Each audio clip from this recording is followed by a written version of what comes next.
habang tumatagal, may sense talaga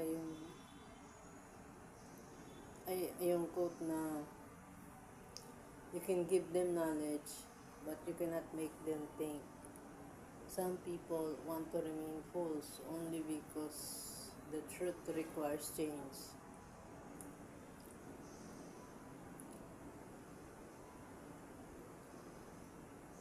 Minsan yung mga nagtatanong, minsan mapaisip na lang ako, ano ba, nag-iisip pa ba kayo? Or like,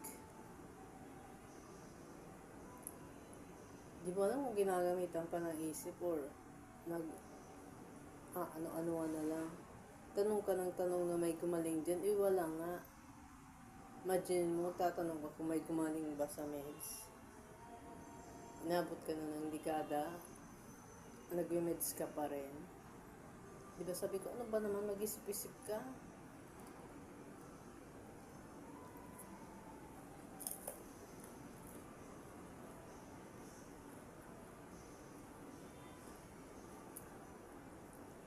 Isip naman may gusto niyo pagpapaniwalain niyo sarili niyo na gagaling ka ng gano'n lang, iinom ka, tapos hindi ka mahirapan. When in fact, kasama yung struggle talaga doon. Walang gumaling dyan na hindi nahirapan.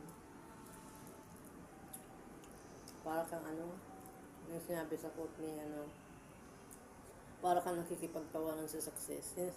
Na sinabihan sa'yo, mag-approach ka ng 100 katao, pero ina-approach mo lang 50 katao. Para kang nakikipagtawanan sa success. Sinasabihan ka na ng, ito, gawin mo, itong natin, knowledge, kaalaman. Magbasa ka about fight or flight response. At the same time, magbabago tayo. May babaguhin tayo sa behavior natin towards the symptoms. Pero mas pinagpipilitan mong uminom na lang or uminom ng any supplements, then all of a sudden, lahat ng symptoms mo wala ng walang kahirap-hirap. Kung ganun lang sana, di ba ba't pa gumawa ng libro si Dr. Claire Wicks?